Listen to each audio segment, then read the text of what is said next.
Lights are going up, snow is falling down. There's a feeling of goodwill around town. It could only mean one thing. McRib is here. People throwing parties, ugly sweaters everywhere. Stockings hung up by the chimney with care. It could only mean one thing. McRib is here. At participating McDonald's for a limited time. You better not have no plans tonight. Movie time and it's feeling right. You're looking for a love that lasts. You'll find it at Romance in the Podcast. Ooh, ooh, baby, you had me at hello. Ooh, I love you. I know. Ooh, ooh, baby, you're the wind beneath my wings. Ooh, ah, I'll have what she's having. Nice scarf. I forgot I was wearing it. I took a picture for Instagram, and I was going to surprise you with it. I forgot I was still wearing it. I was trying to take it off before you joined.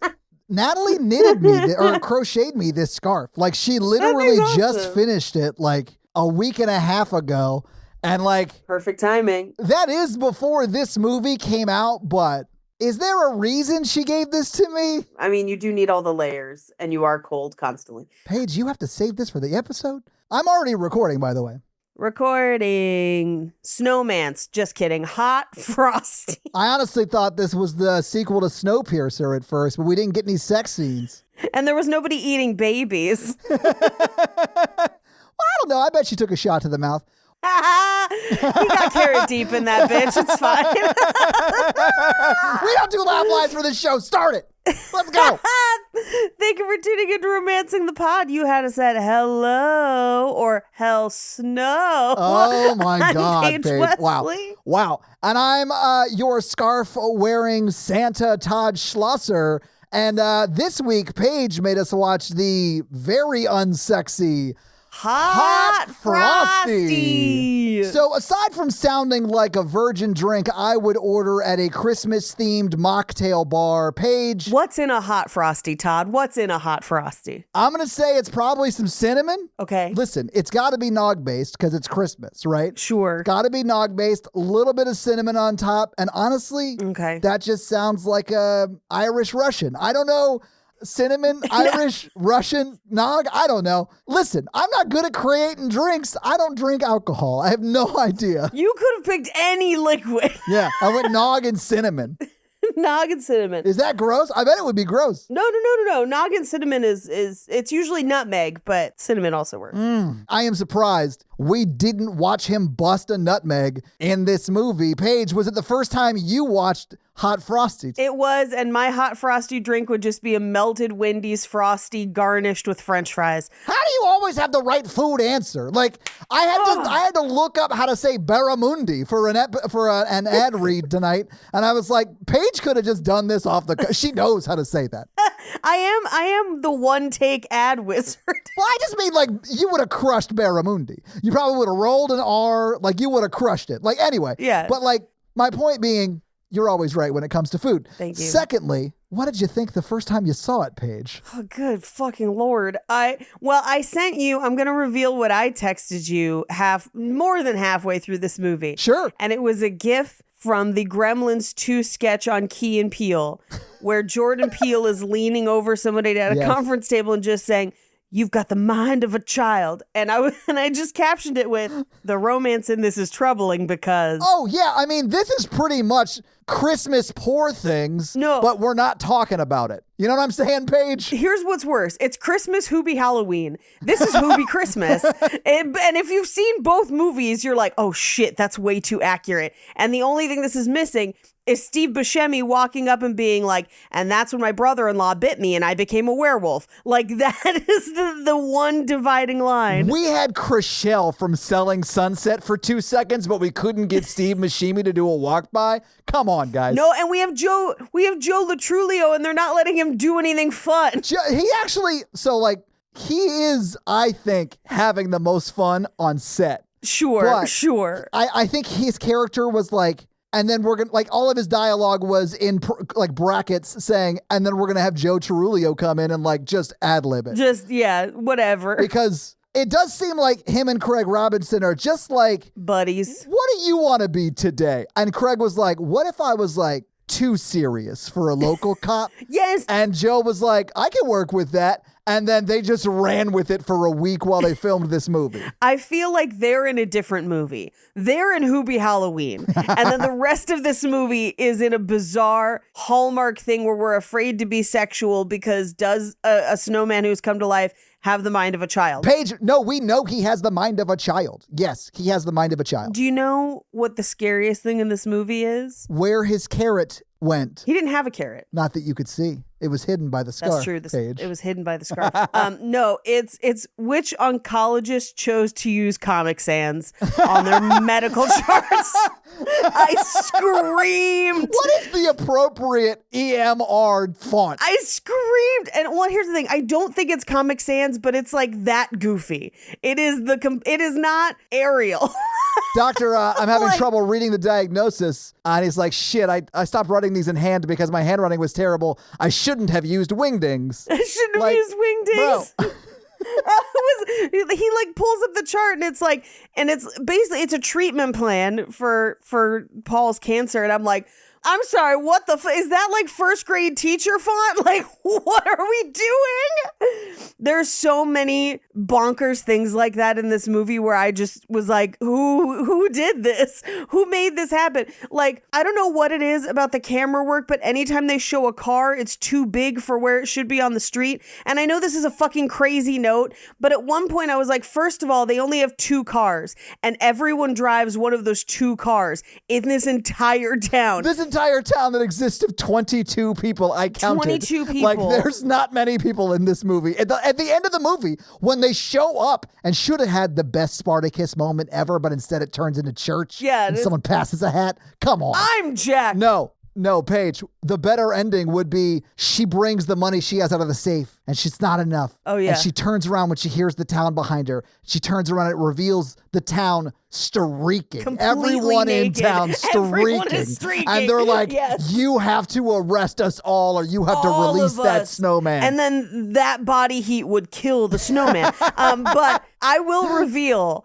that it was literally until that scene when they're like carrying him out in the snow and they're like, Jack, no. And I was like, why'd they name the snowman Jack? And then I was like, Jack Frost, I'm a fucking moron. Like, how did this take me a whole movie? This is like when they found out his name was Rudolph in Reindeer Games on How Did This Get Made? Like, this is just as bad. Yeah. Paige, the movie doesn't even explain why his name is Jack because they assume everyone already knows. And this is a movie that like aggressively doesn't explain anything. Anything. It's a patch on the jumpsuit. So like he gets it on accident. Sure. But clearly Jack Frost, if you're the Yes. screenwriter. But not only does this movie not explain anything, it thinks it does. And that's worse because like, they're like, yeah, clearly he's a snowman. We've all known it the whole time because you know what? Christmas. I did love that reveal page because it was like your best friend who you've known since 2nd grade was gay comes out as gay at like 30 and you're like, except it's a snowman.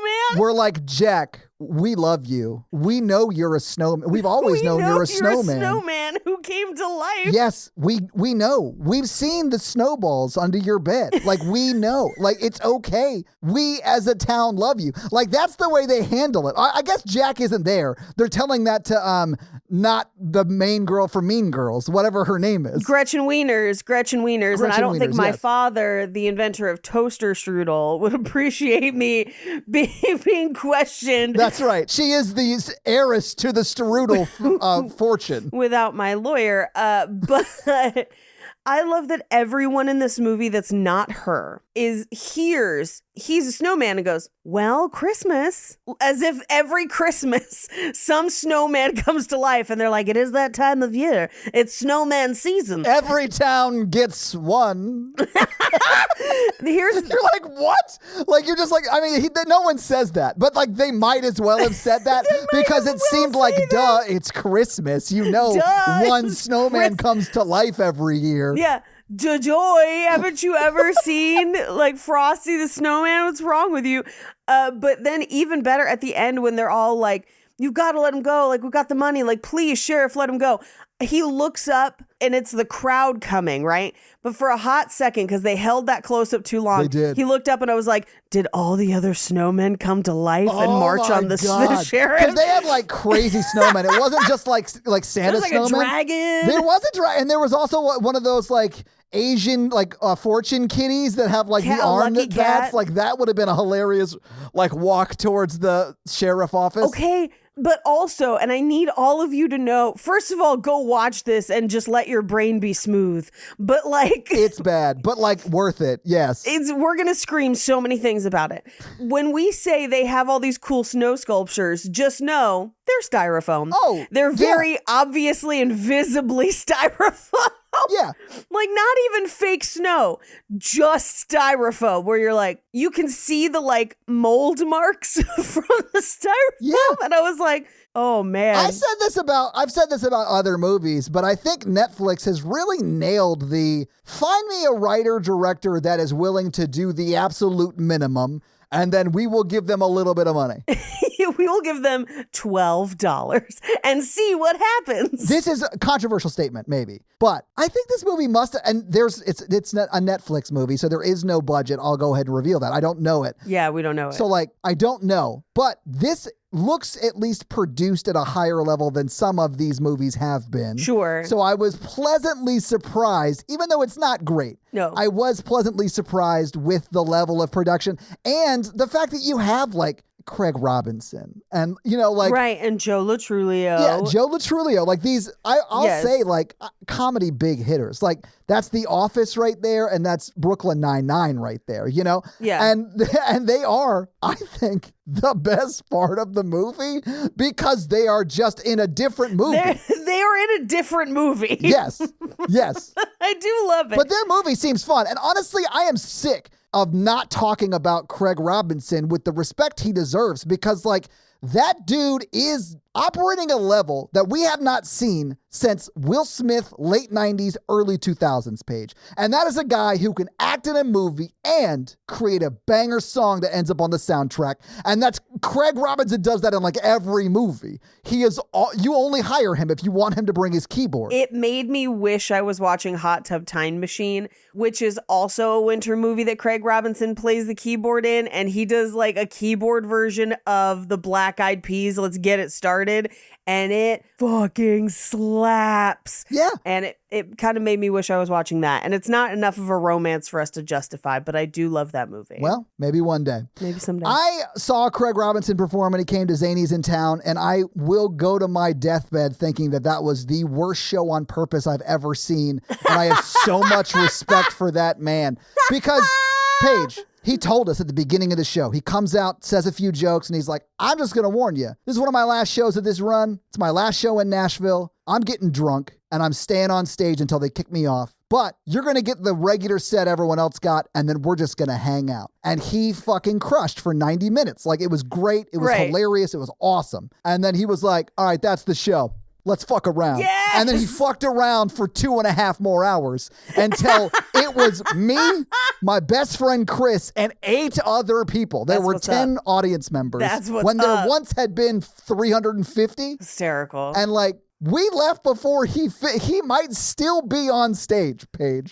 I do not. We had to leave. It was like 1 a.m. I was like, God, I have so much respect for this guy just like going down every rabbit hole his brain wants to on stage because he can. Because he can. I would love to do that. That here's the thing. If you warn people ahead of time so Yes. they know they can leave, Yes. I got's no problem. Yeah. Do whatever you want. Like they got the show everybody paid for and then Yes. they get a little extra. I felt like we got more than we paid for because we got the show and then we got to watch him fuck around and I got to like, Yes. you can sort of like see his creative process and all that too, which was fun for me. I get why like if you're not like a comedy nerd, you'd be like, Sure. I'm out after the show. If you're there on a date, you're like, please let me out. There was a lot of that going out of the room 90 minutes in, you know? Oh, sure. Anyway, it was a great show, but it was a bad show on purpose. Yes. And I have so much respect for him because of it. I love that. Yeah. I love that so much.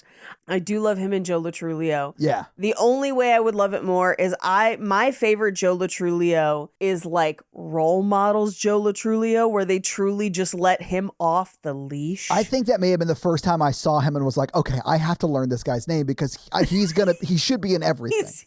Because I'm sure he had been in stuff since then, or before then, sorry, but like, man, oh, he has. He's so crazy in that. He's always like a backgroundy character or whatever. He was on Party Down as Ron Donald's high school best friend, who was like super, and they hung out together. They were like drawn.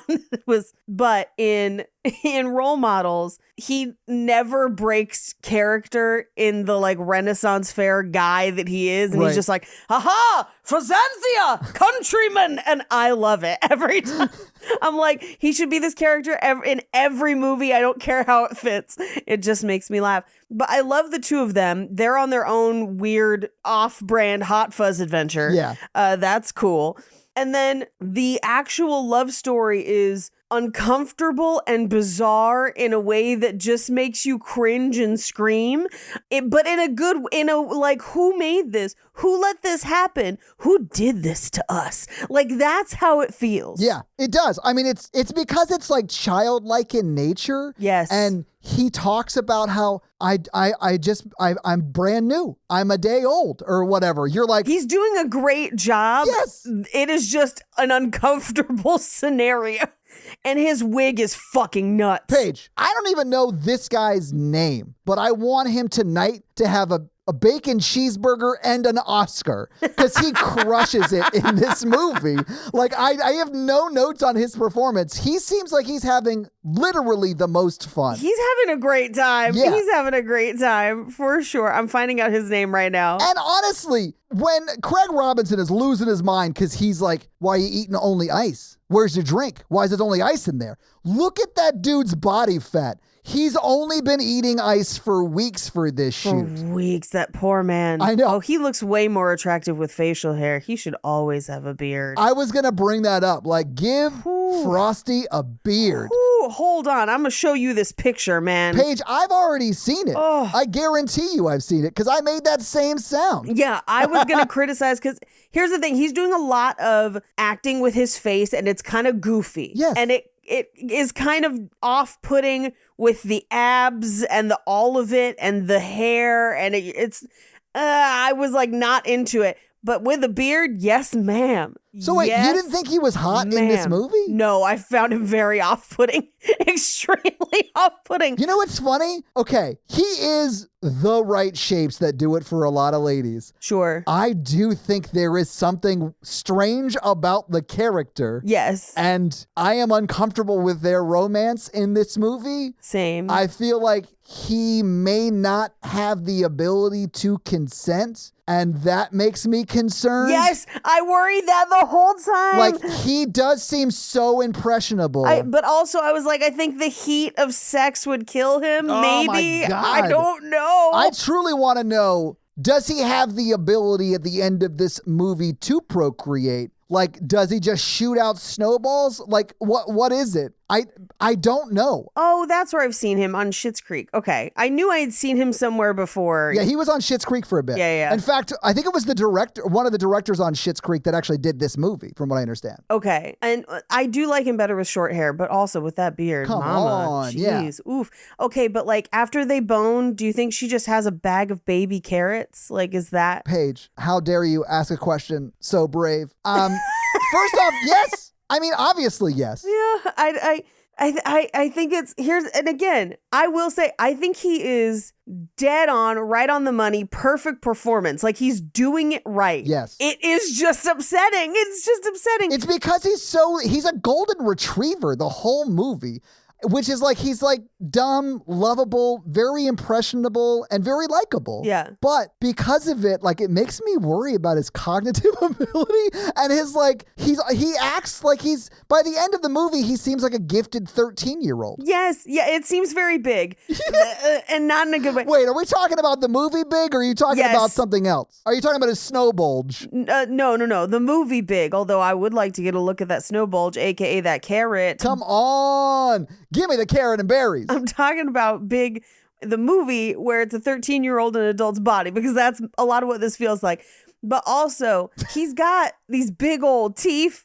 Like, he got a lot of teeth. Say it, Paige. He got, bitch, you got too many teeth in your mouth. You wanted to say it. I knew it.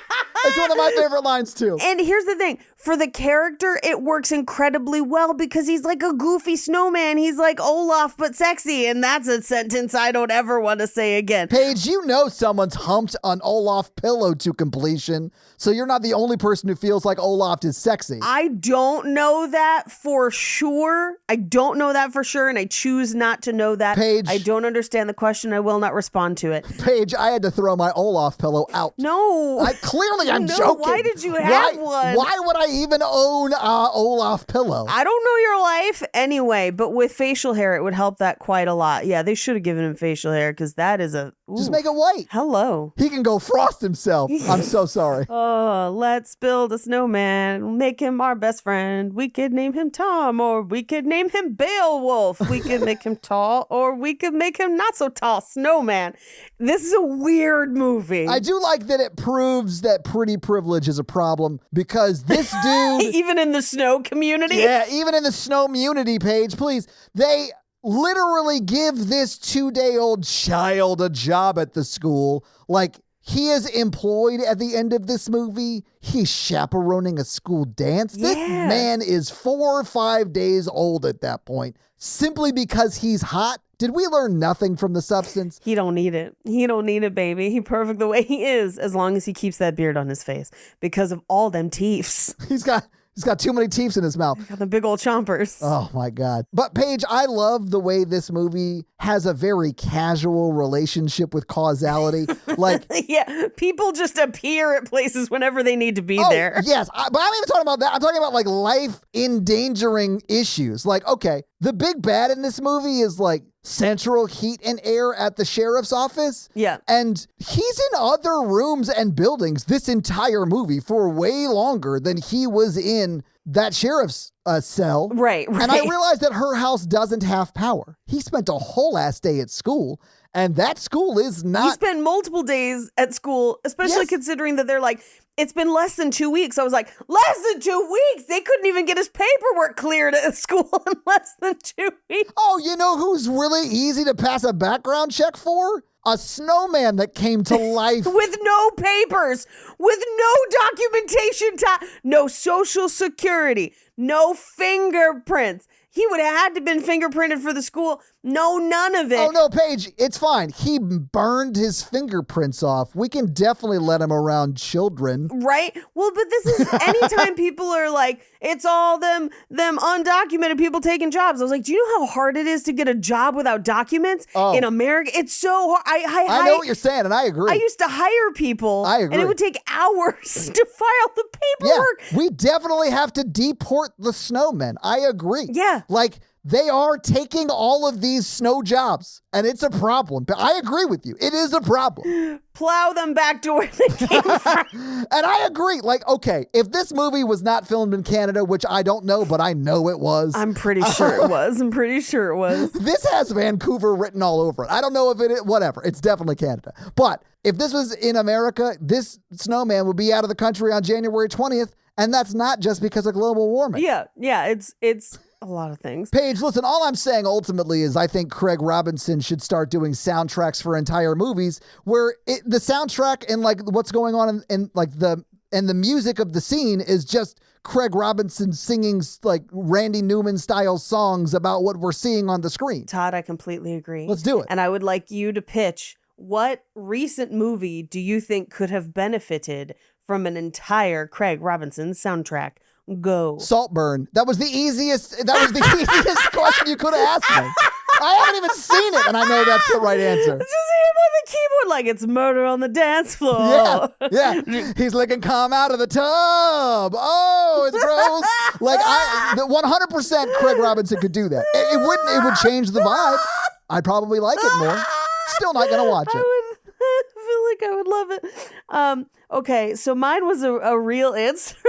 the one that I think would actually be good. How dare you, Paige, first off. But secondly, what's your answer? Because I just thought about it as you were saying it. New Ghostbusters. Yeah, that's accurate. Like him doing a new version of the Ghostbusters theme. I mean, come on now. Who you gonna call? Not the one with the ladies. Anyway. Oh, boo. I actually loved that movie, and I was very vocal about it at the time. I loved that movie. Anyway, we got to talk about this fucking nuts movie. Yeah, we should definitely get into this movie scene by scene, because it's going to take all of 25 seconds to talk about it. But you know what? I'm going to scream all 25 of those seconds, and my voice can only last so long. I 100% think that if your podcast app had the option like it does to skip, to like speed up by 1.5 or whatever, if you had the option to turn down the energy of an episode, people would do that for this episode on us. Too bad. They'd be like, I need to listen to this one at 0.75 energy because it's like too much. And guys, it's 9 o'clock where I am right now at night, and we're going hard in the paint. We're going hard just like the writers and directors did in their little pile of snow, I assume. Wink, wink, nose. That's the only explanation. You mean the writer of Hallmark Channel's The Santa Summit? Oh my God, that is what she wrote before this. Good for her. Get that check, bitch. Cash that check. I just started saying The Santa as her page was loading, and it's the Santa Summit. Good. Get that bag. Get that down payment on a house. Get that money, bitch. I kept saying her, but it's Russell Hanline who wrote them. Sorry, I'm assuming that's a guy, but yes.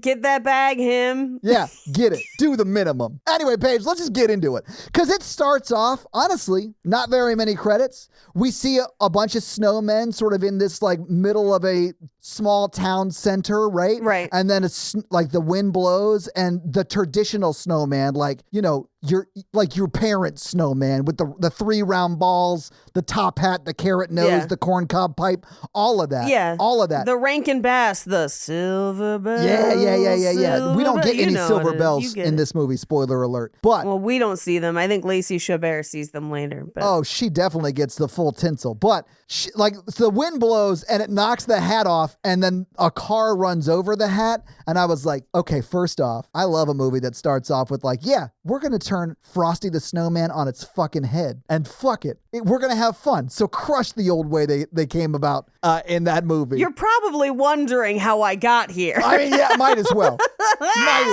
Well, yeah, because in all the other iterations of Frosty, there must have been some magic in that old red scarf they found. We all know the lyrics, Paige. Hence me wearing a red scarf that Natalie made me not 2 weeks ago before this movie came out. Here's my favorite part about this, though, because it opens with voiceover and it says, since the dawn of time. I was like, oh, we're going dawn of time? Okay. Listen, I've always heard that you're supposed to start your stories at the beginning. All the good books do it. The Bible, Hot Frosty. A third thing? Come on. That Joe Esterhaas biography about showgirls. 2001: A Space Odyssey. But since the dawn of time, Christmas fairy tales have like told a story about snowmen coming to life, but never has one been told like this. And I was like, except for last year when they did Snowmance, because there is another movie that is basically a snowman coming to life to become a hot snowman, and it is called Snowmance, and it came out last year. So it was wild that they were like, since the dawn of time, no one's ever thought of this. I was like, oh, this is going to be good already. Yeah. It's very similar, but like ours is a scarf. Yeah, right? This is a very millennial reference, but that felt very like Vanilla Ice trying to justify ripping off. Dun, dun, dun, dun, Yeah, dun, dun, dun. exactly. Yeah, ripping off. So like, I was like, okay. Speaking of white guys and cold, Vanilla Ice. And honestly, both of them got really good at home repair after their careers as what they're best known for. That's true. Right? That is true. He did have a home repair show. I'm just saying that there is a terrible white guy to home repair like lane that's out there. Yeah, and it's, I mean, Yeah, he's like, no, you have your snowman movie where a snowman comes to life, but my snowman movie has like an extra thing in it, like a dun dun dun dun dun dun dun. Yeah, but in my snowman movie, it's not the top hat, it's the scarf. In fact, there's no top hat in the movie at all outside of the first scene. We run over it in the first scene. We don't even need it. Did you even fucking watch it? Oh my God. We're going to run over it with one of our PA's cars because it's one of the 3 we could afford for the movie. There are only 3 cars in this town. And also, anytime they show a parked car, the perspective is off. And I don't know if it's a camera setting or if the cars are like too far off from the building and too close to the camera. At one point, I questioned, is that a cardboard cutout of a car and not a car? It was not, because she opens the door. But I was like, this car is too big for the scale of the building behind it, to the point where it looks like it's a lifted car because of how far it is up off like the ground in relation to the windows behind it. And it happens every time she parks her car in the town square, and it rattled and scrambled my brains, Todd. It was driving me crazy. Welcome back to Clack and Click, Todd and the Car Chick, where Paige talks about every car in every movie. This week, we're breaking down Hot Frosty, where she talks about each of the 3 models. Paige, I don't know. Our guest is just the hot girl from Rust to Riches that does all the actual mechanic work while other dudes stand around. Yeah. It's good work if you can get it, the standing around part. Yeah. Anyway. So we open on a shot of a house. It's the Holiday house. And then it's like, just kidding, next door. We bought 2 houses on this block in Canada somewhere. And it's just Netflix showing off their real estate holdings. Yeah, it really is like, if we show both, we can get a tax write-off for both. Right. So, like, I know we used that one last year, but let's just shoot it once this year and get the tax write-off for this one, too. Yeah, it's in the movie. Yeah, right? yeah. Right? And they say it's in New York, but it's not. It's somewhere in Canada for sure. It's definitely in that little snow village in Canada where they film all these movies. That's what I was thinking. I don't know. I don't remember where it is. I don't remember But I the was name, like, this has got to be in that snow village in Canada where they shoot 90 Christmas movies a year. A year. Yeah. Well, my favorite thing, too, is so we see that the Holiday house is next to it, which was also, by the way, in Chicago, I believe, for Holiday, I think. I honestly can't remember, but I think it's definitely New York or Chicago. Yeah, it's one of the two. And it cuts over. But then any other time we see the house from the exterior, completely different neighborhood. Yeah. Different house, different neighborhood. All of it's different. But we cut inside the house. Her alarm goes off. She gets up. She's walking around. It's super cold. The heater's broken. The stairs are broken. Everything broken. I mean, and they're like showing like picture frames of her and like a husband, but it's clear that she was sleeping alone. Like this is supposed to be playing on the trope of like, oh, she lost her husband, so there's no one to help around the house to fix the house up or whatever. We will come back to that picture about her husband because we see other pictures later. And it's the worst Photoshop I've ever seen in a movie, and I can't wait to talk about it. Paige, I literally wrote like a 3-sentence joke about how I've never seen a photo that looks so real because it's so fucking fake. It is terrible. My joke was going to be like building it up like, hey, it's really nice to see a movie that like will go the extra distance and actually take wedding photos, because it's like, it is so egregiously bad that there's no way that even those 2 people there Her face is like melting into his arm. I know. It's like they took 4 photos of a guy and 4 photos of a girl and like put all 4 of those into this photo. Spoiler, it's not even the same guy. I don't think. I know. It's like, because in this one, so the first time we see it, it is in like tintype. It's not black and white. It's not sepia tone. It's tintype. And it looks like it should be hanging in the Haunted Mansion. And it looks like she was married to Vincent Price. And it's a very upsetting visual, but okay. It immediately tells us he's a ghost. it does look like they went to go get old-timey photos taken at like this like Wild West tourist trap town, except they're not wearing costumes. Right, but they're just in normal clothes. Yeah. Yeah. So instantly I was like, oh, he's definitely dead. Yeah. Like, He's definitely dead because that picture's been haunted for at least a year. absolutely. And it's going to take on her aging so that she can forever be young with the snowman. I cannot wait until Netflix Christmas or whatever branch or division of the company makes these is brave enough to do a Christmas Dorian Gray. Come on. Dorian Green, because it's Christmas. Gross. You're gross. I do believe that this exists in the greater Netflix universe. It does. I mean, the house from Holiday's in it. Well, not just that. She says at one point, she's like, oh, like I'm the queen of, and it's not Belgravia, but it's like Andorra or whatever, which I think is from the like Prince and Me ones or the Princess Switch. Christmas Prince. Yeah. Oh, here it is. Aldovia.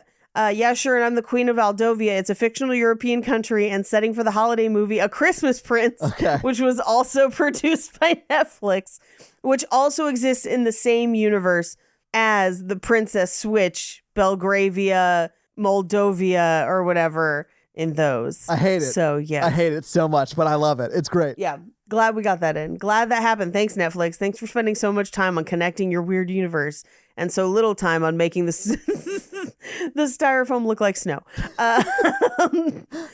So she gets up, she goes to work. And at first I was like, is she a line cook? She owns a whole house on a line cook salary. No. But no, it turns out she owns the diner. And it seems like everyone in town eats there and nowhere else. She is the town's food source. Yes. Yes. Yeah. All 22 adult members of this town Eat at her restaurant. There are no children in this town. It's like everyone is 35 plus. Like, it's hilarious. There's two children. Well, no, there's a handful of children, but there's two main children with lines, and they turn out to be children of the adults we already know. The children don't exist outside of school, though. Well, just that one. Yeah. Okay. That one does, who is a teenager. But, yeah. Oh, and a child in this scene, because I had to write this down, because it was, timely. So while my sister and brother-in-law were over to have Thanksgiving, my brother-in-law had never seen the movie The Room. I've never seen the movie The Room, Paige. Well, unfortunately, we found out it's very hard to find it streaming, if at all. And there's a lot of things called The Room. So a lot of stuff is like mislabeled. But I happen to have it on DVD. And so we watched it on DVD. And I was reminded of one of my favorite scenes from The Room, in which Tommy Wiseau, as Johnny, walks into a flower shop and just says, hello, hi, how can I help you? Oh, Johnny, I didn't know it was you. Hi, can I have a dozen red roses, please? Thank you. You're my favorite customer. Hi, doggy. Bye. Like, that's the scene. Like, I've seen it so many times. But in this movie, some lady and a little girl who we never see again, ever again, walk in, and Lacey Chabert goes, oh, you're my favorite customer. And I was like, oh my God. Paige, that's Chriselle from Selling Sunset. How dare you? Is it? Oh, Yes. I don't watch Selling Sunset, so I don't know. Oh, you know how I knew? You didn't watch Selling Sunset? You didn't recognize the only person worth recognizing from that show. Also, I haven't watched it since the first season, so she might have become a villain. I don't know. But that's Chriselle. Cool. You're my favorite customer. It is strange, but it's also like Netflix quality. So I'm here for it. Sure. They are just subtly plugging their other properties. Not to use a Selling Sunset pun, but I mean, for sure though. Yeah. Anyway, she makes that little girl chocolate chip pancakes. And then she's like, I'm going to go wander around and go to this antique store that I have notes about. But she walks outside past the sculptures, the snow sculptures that are very clearly and very obviously styrofoam and visibly styrofoam. yeah. And she walks into an antique store and I was like, yay. And I thought for sure that this was her mom and her mom's gay life partner. But that did not turn out to be the case. They're completely unrelated and straight married to each other. And I don't believe in that. Paige, first off, how dare you? The man's not gay. He's wearing an ascot. Yeah, anybody can do that. Secondly, An ascot and a bolo tie. Hey, it's listen. like both. if Fred from Scooby-Doo can do it, Oh, God. Yeah. it is Fred, right? Is the guy who drove the mystery Yes. machine? Yeah. He wore an ascot, right? Yes, Fred does wear an ascot. Yeah. Yes. Yeah, no, because they just like start into this conversation. She's like, I brought you lunch. And he's like, thank you. And like waltzes away. And I was like, oh, I love that her mom has a gay bestie. And then it was like, that's how I met Theo, the love of my life. And I was like, does she know? And then the movie, for the rest of the movie, is like, we're just a straight couple that owns an antique store. And I'm like, huh? What? Who's ever heard of such a thing? Bonkers. Their antique store also sells clothes, though, Paige. It does. Some do. But yeah, it seems to be a thrift store Yeah. that they have set decked as an antique store. Yeah. And also the only other store in town. At least that we go inside of. Yeah. Anyway. They give her a scarf for no reason. Much like the one I'm wearing. And it's like even the same color. I was like, I have to wear this. It is the same color. Yeah. It visibly very much does look like that scarf. Yeah. But, and it's this weird story of like, one night I went out in the cold. That's where I found the love of my life, Theo. And they're like, love you, honey. And I'm like, I don't respect your Wait, hang on. your lifestyle. Hang on. As straight antique owners, I don't respect it. It's an abomination, and I'm kidding. Such a strange hill to die on, but I'm here for it. Look, I don't know why you have to rub it in our faces. Anyway, they give her a scarf, and they're like, this came in yesterday. Why don't you go out in the cold and find your love or whatever? And they explain nothing further about their relationship, how she knows them, other than that she like works across the square from them. So I guess they probably eat at her restaurant all the time. Probably. They're But just, they don't tell us anything. yeah, they just seem like friends, which is fine, but they don't seem related at all. Yeah, she seems to have no relations, no family, but then a ton of friends who are close like family, but we have no explanation for how they know each other. Yeah. Which is just strange. They just skip over it. But this scarf is somehow magic. Yes. Never explained. Well, they sort of allude to it will help you find your one true love, which is like no pressure, but. Yeah, no pressure or whatever fucking scarf. Like, And also, what? okay, if I had a scarf that I was like, Mikey, I had a lot of luck with this scarf finding the love of my life. Please. You mean the what's-his-face's couch, the Sean's couch of scarves? Yes, kind of. Except, it's a gift I'm giving him. It's not some couch that you're abusing. But yeah. Not abusing, soaking. Anyway, go ahead. Sure, whatever. But like, if I gave that to Mikey and then I found out, I don't know, 20 minutes after I gave that to him, he more or less threw it away, I'd be like, what the fuck, man? Come on, man. Yeah. Because she literally walks into the square, sees that the other two snowmen flanking what is essentially Michelangelo's David of a snowman. I have so many questions because he's naked, right? Thank you. So like, is that snowman before it becomes a snow person? I don't know. But is that snowman hanging dong? Is there a carrot like just hanging? A carrot and berries? There should be. Or mistletoe. I don't know. I thought he might have been rocking a cranbussy. I'm so sorry. Oh, no. But yes. Like, why not? No, I think it's probably a leaf. I think it's supposed to be like a Greek statue. And so Okay. there's like leaves and shit. So then I have a gross follow-up question. Great. Tell me everything. Does he only have a leaf down there? Oh, I had this question later. I have a lot of questions about the logistics of their sexual relationship, and we'll get into them as we go. Paige, do you ever notice how the days are shorter, but your to-do lists aren't? Power through your busy days with Factor's no prep, no mess meals. From breakfast to dinner and anything in between, Factor has easy, nutritious options to keep you fueled and feeling your best. Whether you like your routine or you enjoy mixing things up, Factor has you covered with 35 different delicious meals every week and over 60 additional convenient options you can add to your box like keto cookies, pressed juices, and smoothies. Don't let shorter days slow you down. Stay energized with America's #1 ready-to-eat meal delivery service. And check this out. Factor is cheaper than takeout and dining out. Put that money towards holiday shopping or whatever you want.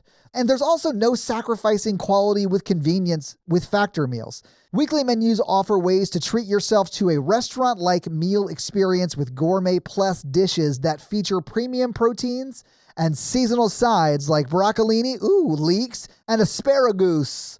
How does truffle butter filet mignon or garlic herb roasted barramundi sound? Mouth-watering, right? Someone asked Paige if I said barramundi right. I have no idea. But I do have a great idea about how you can get this wonderful deal, and that is to head to factormeals.com/50 romancing the pod and use code 50 romancing the pod. Guys, they reversed it. It used to be the opposite, but now it's 50 romancing the pod to get 50% off your first box plus free shipping. That's code 50 romancing the pod at factormeals.com/50 romancing the pod to get 50% off your first box plus free shipping while your subscription's active. But She gives him the scarf, ungrateful. That was a gift. A gift from a friend. Literally just throws it away minutes after receiving it. I was like, wow, callous, but okay. And his eyes twinkle, and she takes a picture of it. For whomst? I don't know. Paige, it was a hot fucking snowman. She took that picture for herself. I mean, that's fair. That's fair. Some people can't visualize in their head. They gotta see. Look, I be screenshotting stuff sometimes. What's up, David Harbour? It's called inspiration. Yeah. She's like, I gotta see more of this snowman's backboard. But here's where my smooth brain was at during this, is that his eyes twinkle. And so I was like, okay, he's going to come to life. And then the next thing in my notes was, but where will he get a social security number? You know you're in your 30s when you're concerned about a main character who's come to life from a snowman. You're worried about his government documents. His government documents. Yeah. I don't know. But then so she leaves and there's like a whoosh. And it does seem to whoosh up from his, shall we say, From his Leaf Erickson. where he was decking the balls. Yeah, you're going to haul out some holly tonight. His gay apparel, if you will. Oh, Paige. Because it's the scarf covering it. And it's like Yeah. purring winds. And then he's like coming to life. And I just have, he nude though. And then they're playing the Sugar Plum Fairy, the Dance of the Sugar Plum Fairy from the Nutcracker. And I was like, are we really going to play Nutcracker as this man runs around in the snow? Paige. Who gonna crack that nut? It happens sometimes. You know, like you're running naked and the boys naturally need a house. So if they're flopping free, you might crack some nuts. It happens. Yeah. It happens. And the scarf seems tacked down to his sugar plum berries and never seems to move, even though he jogs past people. And the haircut, it's a choice. And then he finds this like ad that's like mistletoe mode outerwear. And so he like throws the scarf like the ad, meaning he's like on Dasher, on Dancer, on Prancer and Vixen. Paige, Santa and the elves are on full display. I understand what you're saying. Oh, yeah. And it's cold outside. And he just like waves at people. It's very cold. And there's old people walking like, and he's like, hello, hi there. And I was like, how did he learn to speak? How does he know to say hi? Paige, we're expected to believe this man doesn't know how to use arms and legs yet, but he knows how to speak English and communicate perfectly. Right. He doesn't know social norms that like it's weird to be naked in front of people publicly. Right. But He speaks fine. Can talk English? There's no causality to anything. Nothing makes sense. And if you're asking that question in this movie, you should leave. Because this movie's not for you. It's like Splash, but with snow.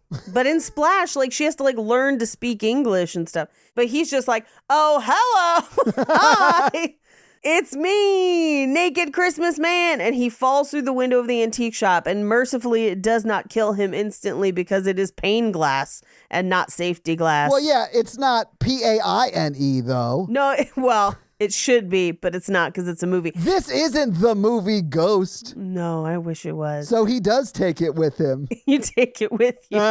I love if you watch this with subtitles on, as he like walks into the antique store, it just says mysterious jazz. Paige, if I could have anything soundtrack my life, it would be my favorite recording artist, Mr. Jazz. Mysterious Jazz.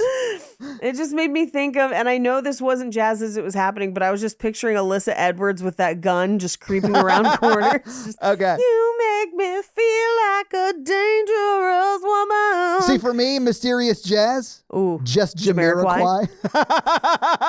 I love that you said it at the same time, Paige. Yes. Oh, obviously it's Jamiroquai. Oh this my is God. the return of the snow cowboy. Sorry. Snow cowboy. A friend, and I won't out them, sent me a picture that they found on a dating app the other day, and we're like, guess this man's name. And I guessed a lot of things. None of them were it. And it turned out to be Jamiroquai. He was not Jamiroquai, but his name was Jamiroquai. Well, the lead singer for Jamiroquai's name, who gets called Jamiroquai all the time to his face, his real name is J.K., And that makes sense. unsettling. Because that man was born in like the 60s. So his parents, before JK was short for just kidding, like gave him a name that in the long term, not great. Not great. Probably like Joe Carl or something like that. Anyway. Who knows? I mean, no, his name is Jay.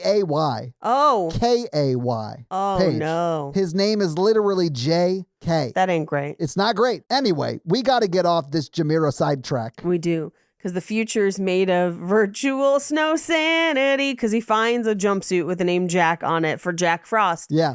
Which everyone that's not me probably picked up on.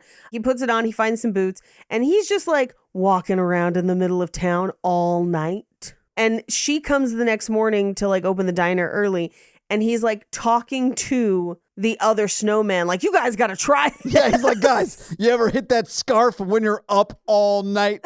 Like, it's awesome. I haven't even needed to sleep or what sleep. I can't say it. Whatever. What he says is, I can move my arms and I love talking. Yeah, talking's the best. Talking's the best. It's I amazing. was like, this guy's like 2 steps from starting a podcast. He does mention it later. Guys, I should start my own podcast because like me and my 2 snowmen friends, like we have great conversations. We're pretty funny. People say that we should be comedians. But I love getting those Zoom call requests. oh my God, all the time. Can I hire you to help me with my podcast? Yes, and then you quote them the price and they're like, never mind. Well, no, but like even the ones that pay, most of the time you end up being like, hey, Don't do this. You should stop. But Lacey Chabert shows up that morning and does what I would not typically advise someone to do, because she sees someone who appears to be having a mental health crisis, and she is not equipped to necessarily safely help that person. But instead, she just walks straight on up to them. And maybe this is just my pessimism from being in the city, but I'm like, that person might have a knife. It's better to call a professional who can ascertain their mental state and help them the best as possible, like a Mikey. Yeah, like 100% that is what you should do, because again, this person is talking to snowmen as if he is with a peer group. Does that make sense? Yes, as if they are all in one accord. So like this person's experiencing some sort of mental break. Yes. Or it's just that it's Christmas and every one town gets a snowman that comes to life. Duh. Yeah, duh, it's Christmas. Here's what I will say. It is Christmas. You might happen upon someone having a little mentee bee outside. Yeah. Most cities now have a number you can call that doesn't necessarily bring the cops, but brings mental health individuals. Yeah. Familiarize yourself with your city's program for that. Pretty sure the number in your area is 1-800-CALL-MIKEY. Don't dial that.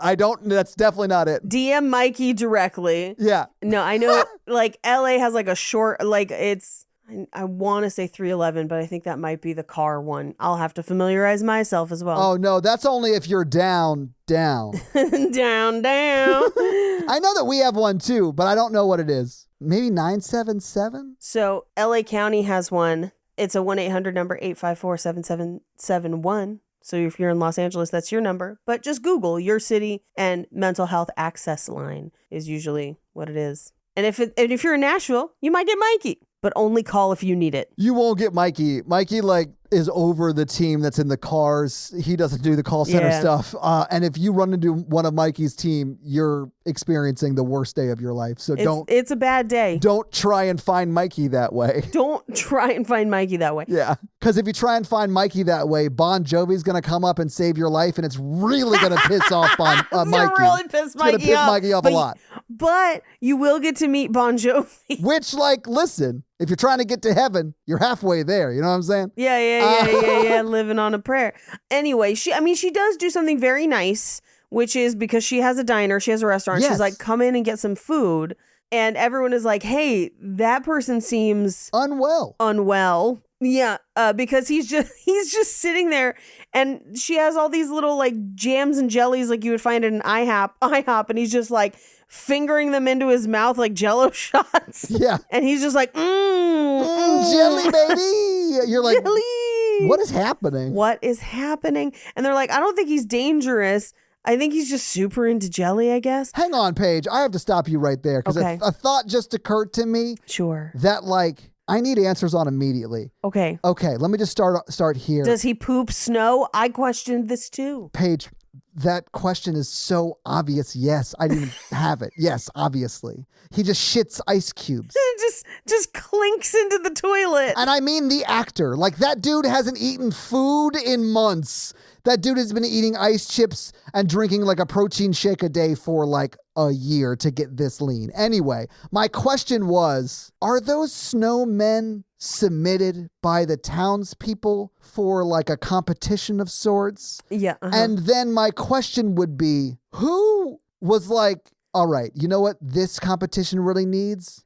A fuckable snowman. A fuckable snowman. You know what I'm saying? And then, so like if someone made that snowman and it was missing, and the dude that is walking around town fucking the only place in town to get food, their owner, I would notice that and I would be like, hey, that's my snowman. So like I need that character in this movie. So this is a note that I had in film school for somebody, and they thought I was ridiculous for calling it out. Well, Paige, it's weird to say you need more fuckable snowmen in this comedy.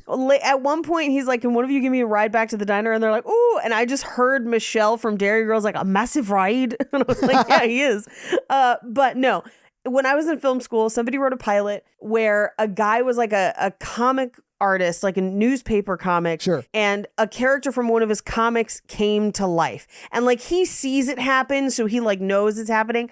But then he's having to like hide her because he can't let her like walk around town. And I was like, why? And she's like, well, people will know a comic came to life. And I was like, I'm sorry. If you see someone on the street that looks shockingly familiar, what's your first inclination? Is it, did we go to high school together? Or are you a comic that came to life? I don't think it's the latter. And she was like, that's crazy. People would automatically recognize her. I was like, no, because she's a flesh and blood person, not a drawing. If she was a drawing, that would give it away. Like, I'd be like, okay, that's Snoopy. That's Doodle Bob. Yeah, like, exactly. That's I know. Like, that's different, right? Yeah. Right. Like if I saw KJ Appa walking around, I'm not like, is that Archie from the comics come to life? That's a crazy thing to say. Right. Like that's what this is about the snowman. Because yes, as much as it looks like him, you'd be like, is that the snowman? No, that's a crazy thought. We must have gone to high school together. Okay, Paige, I understand. I'm going to throw the false equivalency flag on this because not only is there a man in town that looks a lot like your snowman that you badly wanted to fuck. Yeah. So you spent hours chiseling those abs by hand. You know what I'm saying? I think there's one way to figure out. You got to check the dick. You got to check that carrot. Got to lift that leaf, baby. Lift that scarf up. Now all I'm picturing is like a Ty Pennington reveal of like, lift that leaf. Or lift that bough of holly, you know, what's up?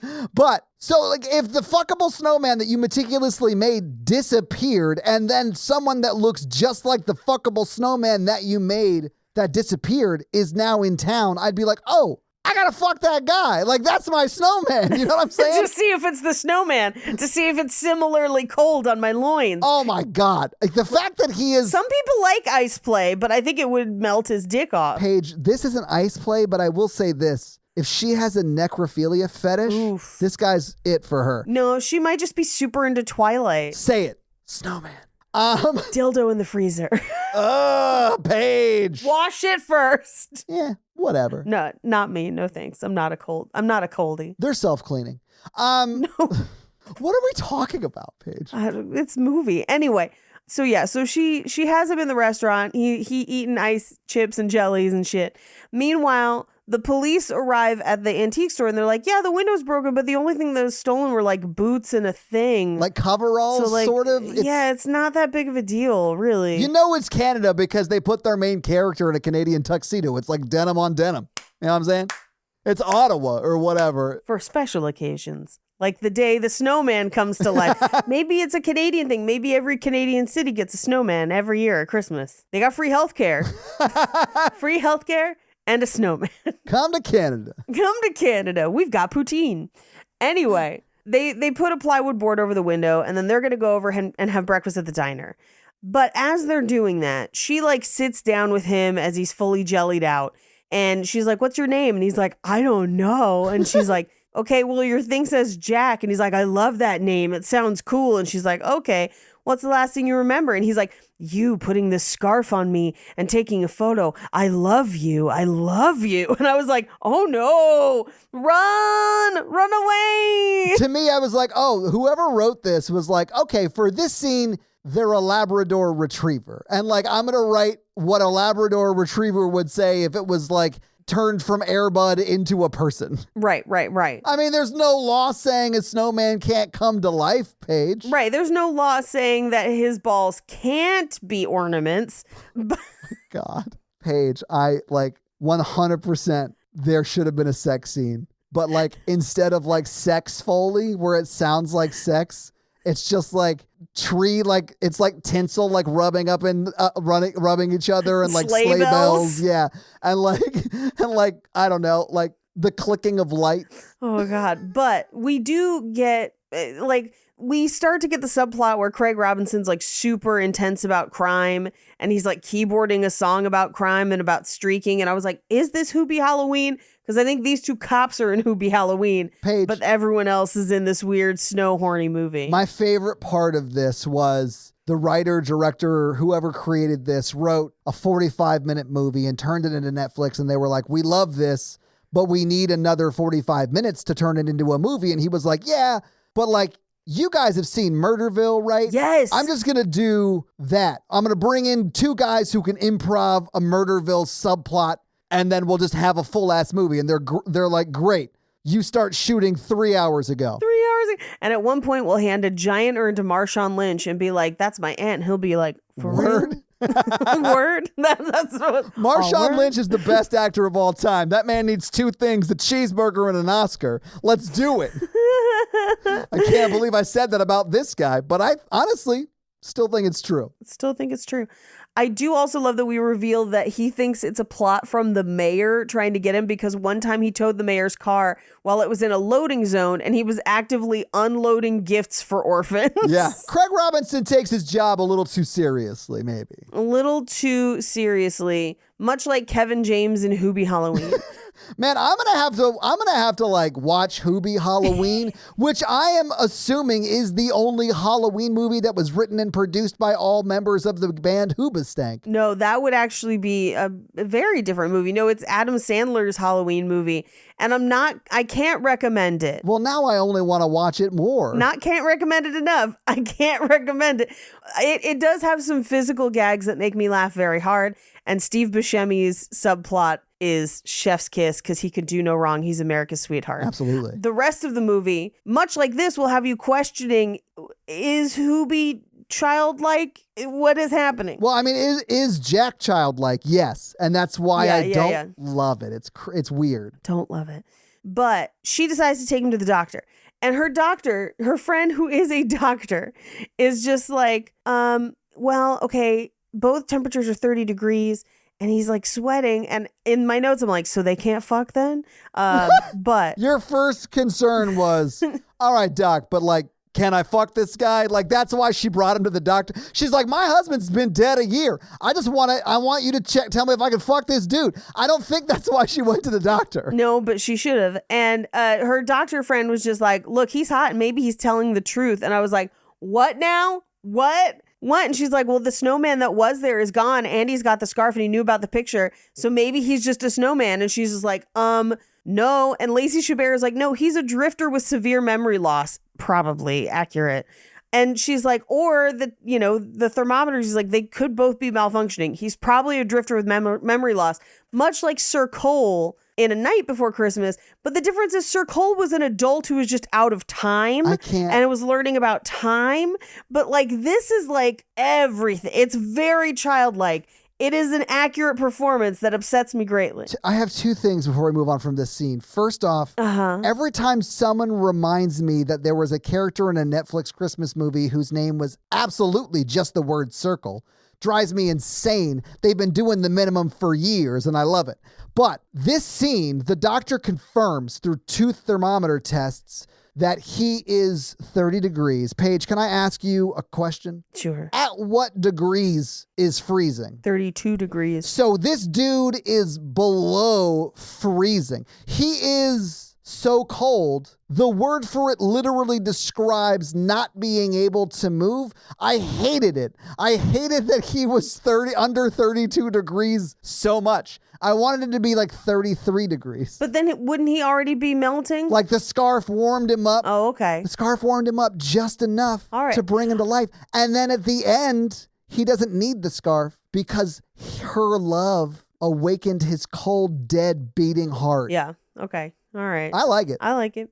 But I do not like that a doctor with a full-ass doctor degree is just like, how cool would that be? And I'm like, what? And she's like, what are you talking about? And she's like, it's Christmas. Weirder things have happened. I'm like, weirder than a snowman coming to life? The crazy thing is, yeah, I've seen a lot of movies that are weirder, which is saying something, but Netflix be out here crazy.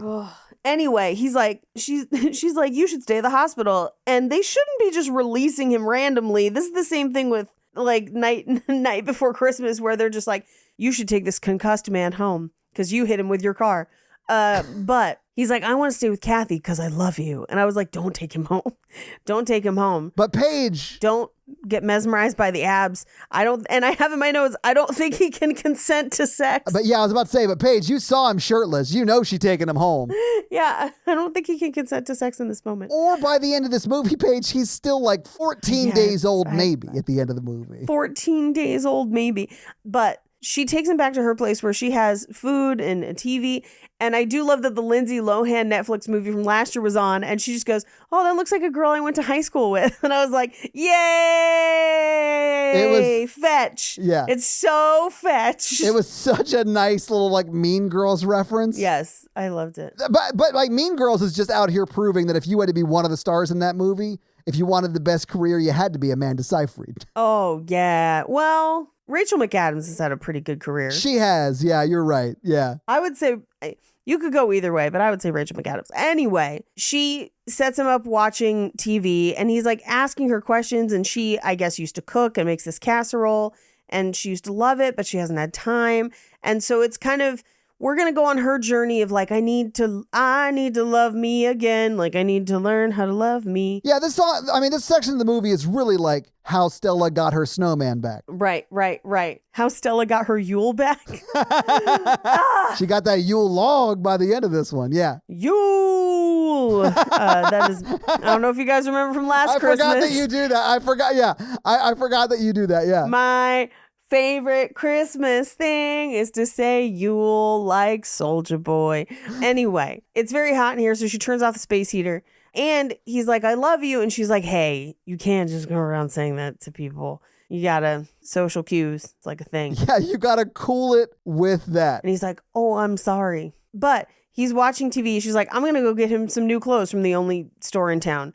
And this is where she kind of overhears that the police are like, well, somebody stole from this place and then somebody was streaking. We don't know who he is, but if there's somebody new in town, we got to figure this out. Meanwhile, he's eating ice as cereal, which is wild. He's only been eating ice for months. The dude is so lean. So lean.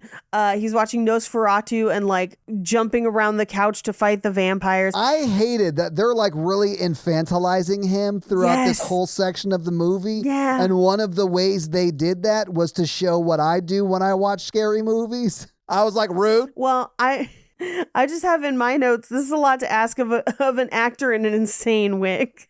Like he is everywhere and that hair stays on his head. I honestly, like that guy has worked and will continue to work. I would love to see him in much bigger shit because of this movie. Absolutely. Would you like me to read? Yes, I saw you get a message that we have to talk about. So yes, please. This is from my father to my whole family. My sister, my mom, and I. Oh, it's weird that you said whole family, but I didn't get it. Weird. We're still reviewing your paperwork.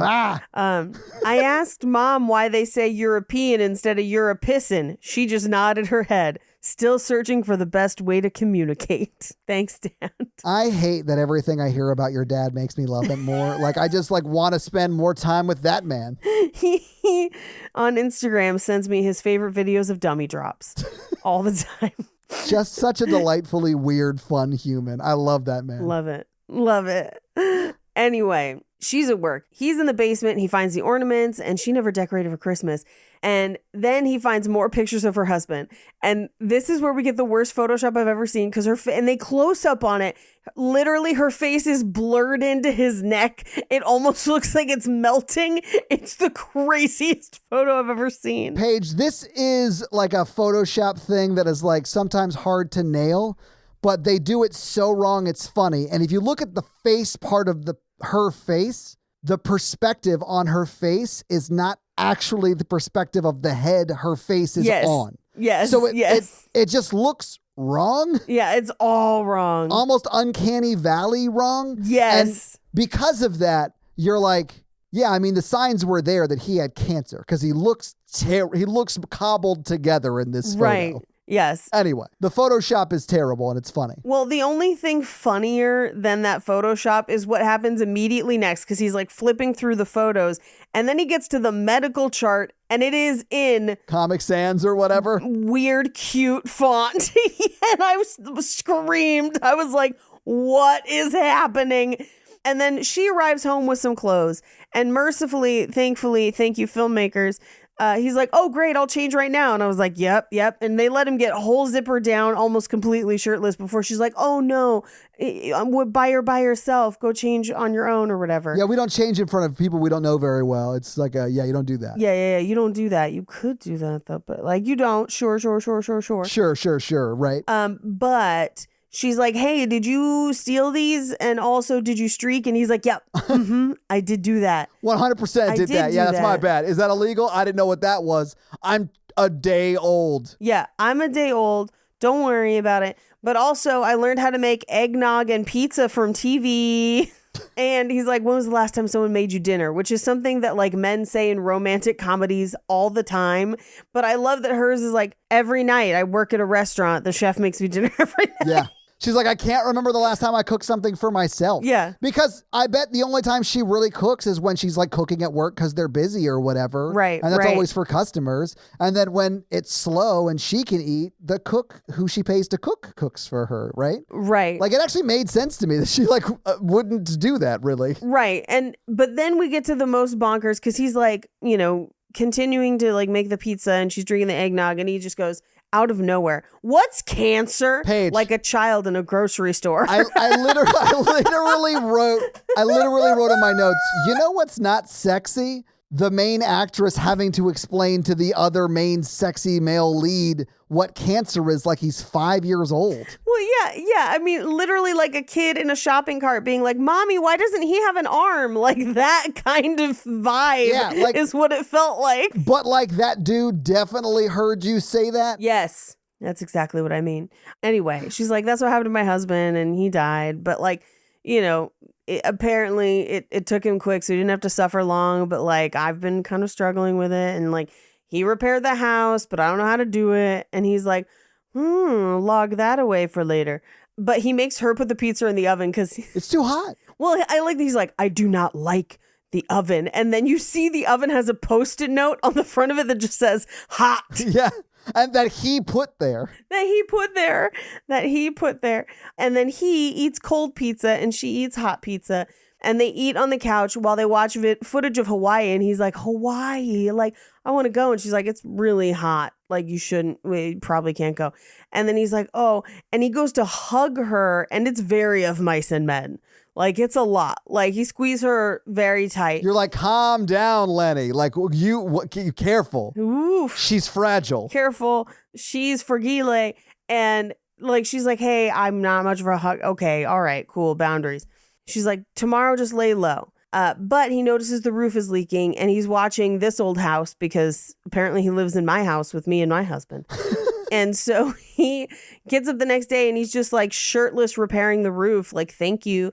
And so a lady in town who seems to drive a very similar car to the other one, but is not quite, but it is one of the only 2 cars in this city, pulls up and crashes the car because she was ogling them abs. She was. Yeah. And this gilf can't wait to start a conversation with this snowman. I mean, who wouldn't? When he like tries to push her car out of the snow and they're like, it's real sex metaphors or euphemisms. Like it's real on the nose. Oh, yeah. I loved every second of it, Paige. It was like so on the nose and silly. It was dumb and I loved it. Well, this is also where we get the like, can anybody give me a ride to the diner? And they're like, oh, me. And I'm like, okay, you're not going to ride on his dick to the diner as much as you would want to. But that's like where the lady who was in the accident or whatever, she just really backed Right. up and then got stuck in the snow and he pushes her out. But she invites him back to her house to do some chores around her house. So like it cuts from them in the snow to like him fixing a light or hanging a light in her house. Yeah, hanging a light fixture in her house. And just a bunch of her girlfriends just drinking and like having hors d'oeuvres, you know? Hors d'oeuvres? Yes. Yes. It is bonkers. But then they go to the diner and she's just like, what are you doing? You're supposed to be laying low. And he's like, who am I hiding from again? And she's like, the sheriff. He's like, that sheriff? Because they're just there. I do love how it cuts to the sheriff and like Sheriff Craig and Deputy Sheriff Joe, and they're like just outside and Craig is like staring him down. He's like, hello, new face. Hello. But they're all like eating ice. And she's like, just go with it. You say they're all, but it's like Craig Robinson comes in and it like starts interrogating him more or less. Right. And like they're trying to like cover, and so he doesn't learn that he's a snowman, but like the waitress brings a glass of just ice. So Craig is like, why are you eating ice, Jack? And he's like, Yeah. because I like it. So they all start trying to eat ice. And this is where like, they're like, oh yeah, I guess it's kind of good. And I was like, no, it's not. Who eats ice recreationally? Mikey used to. I don't know if you remember this, but we used to have to edit it out of episodes. Paige, as the person who until about a year and a half ago was edited every episode. Yeah, I know. I was going to say, I was like, oh, it's like Mikey crunching ice while we're trying to talk. But it was like, but Mikey would just like drink. He would just be like drinking a Diet Mountain Dew or whatever. And then he would then eat the ice at the bottom of it. Sure. It wasn't like he just would go get ice like this dude does. I had a friend who used to crunch ice and just eat ice chips all the time. Okay. You got to get the small ones, but even then it's hit or miss. Paige, I won't even touch potato-based ice chips though, man. I gotta you go gotta get real the corn-based ice chip. chips. Yeah. But I love that she's like, just go along with it. Everything I say is true. She doesn't get to say anything because I'm sure she was going to be like, this is my out of town boyfriend. We met on Tinder. But like, Yeah. she doesn't get to give any story. But she just like rushes him off into the car. And he's like, oh, by the way, I got a job at the middle school as like a handyman, which like how, when, why? We didn't see that. No idea. No, he got it when he was hanging the light for the gills. That has to be. Someone was like, hey, the school lost their handyman. You should come and help with some stuff around there. The school actually needs your help. And he was like, sure, because I'm super impressionable and will do whatever anyone asks me. Yeah, free labor. Which is, again, why I'm concerned about his ability to consent with that, like, Same. character trait, you know? Yes. But at this point, he's like, oh, I'm going to go. And Lacey Chubert's like, you can't because the sheriff, he's like, I only have so much time as a snowman and I'm going to help people. And she's just like, fucking fine, I guess, or whatever. Like, okay, you can go.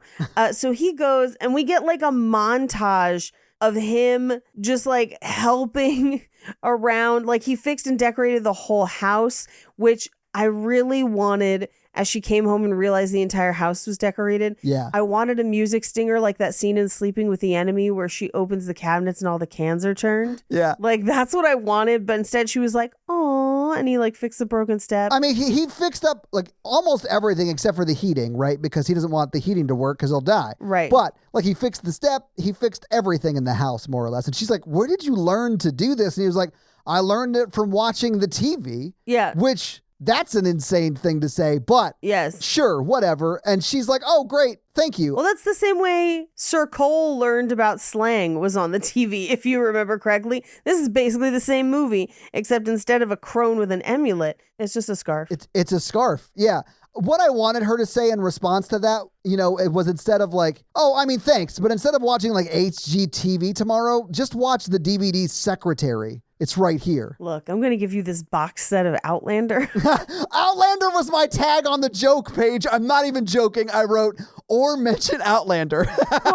or Outlander. Yeah. The new season's back, and it's actually really interesting, but not nearly horny enough. Yeah, it's no Secretary. Come on. Maggie Gyllenhaal. It's no 365. I mean, wow. Okay. I almost feel disrespected that you said 365 in relationship to the Secretary, but whatever. But okay, just imagine if he had tried to learn English from 365. Oh my God. What say you for? I'm a snowman. I am not bag of potatoes you can cart around as you please. Oh, God. The Secretary was back when James Spader was fuckable, baby. I've never found James Spader fuckable, and that's why Secretary is a bit of a challenge for me, because I am not attracted to him at all. Secretary is a challenge for a lot of people because they don't jive with like the subject matter all that much either. So like, I get why you wouldn't like it, but I don't mind the subject matter at all. I just don't find James Spader all that fuckable. I find him the most fuckable as Robert California. Oh, God.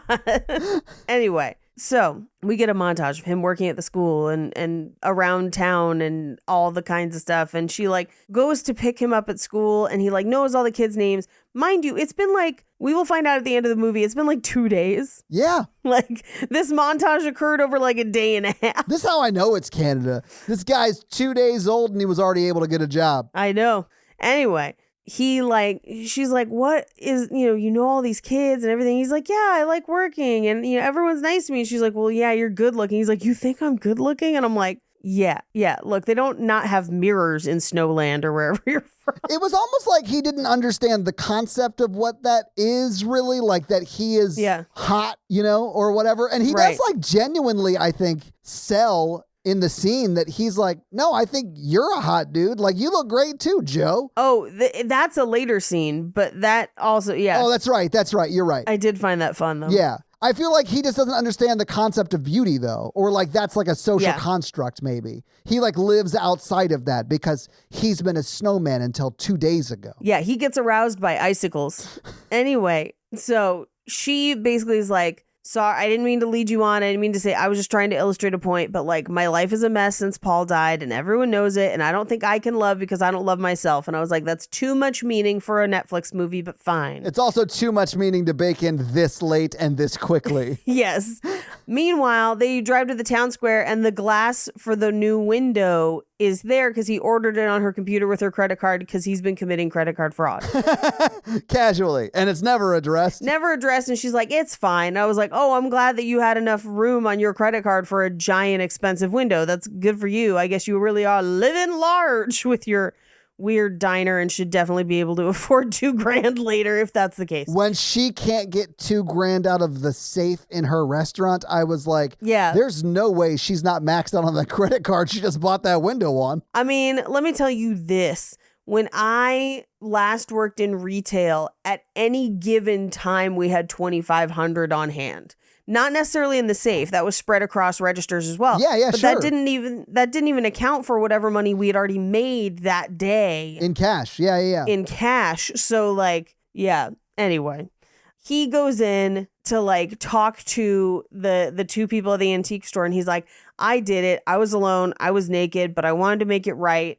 And I didn't quite pay for it, but I'm working on it. But I just wanted to know that I'm sorry. And they're like, well, hey, we're not mad. Nobody can be mad at Christmas. Also, their window is back. And he's like, I could bring the clothes back. And they're like, oh, just keep it. I don't care. They are super nice about it. They're like, hey, thanks for owning up to it. Thanks for the window. Like, thank you. Like, you're good. We're good. And as far as we're concerned, they are the victims. Sure. They're like, we're good. We're good. Don't worry about it. We can tell you're a snowman who's trying to dick down the widow. So, like, please have at it. Yeah, because Christmas. Yeah. Because it's Christmas. Freeze that vagina. Oof. Like, that would not be a comfortable experience for her. That's all I'm saying. I mean, okay. Paige, let's get into it. Let's talk about it. You know in A Christmas Story? What? Where he puts his tongue on the very cold pole? Yes, 100%. Yes, her tongue would definitely get stuck to his dick. Oh. 100%, Paige. I'm less worried about the tongue and more worried about the downstairs lips, you know what I'm saying? Hang on, Liz. Nodding.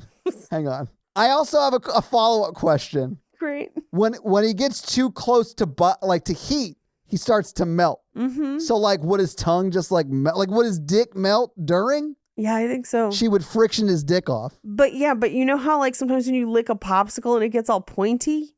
That's dangerous. That's not great either. It's like an icicle that's like gonna hurt. I have to get to the bottom of this. I have to know if... Don't get to the bottom of it. Oh. Stick with the front. It's dangerous enough up there. Man, like, okay, yeah.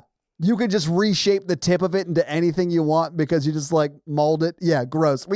I cannot continue with you making those like faces with your tongue out. I can't do it. I hate it. Anyway, Joe Latrulio shows up and is like, have you seen this man? With like a crazy police sketch. That is the worst police sketch I've ever seen. But the dude, like, there's no way he didn't draw that in his car 3 minutes ago. Like that is him showing up doing an episode of Murderville. Yeah, it's one level up from the Leprechaun police sketch. Like, Y'all see the snowman say, hey! yeah, this is an authentic snowman flute. Oh my God. You can buy it on Etsy.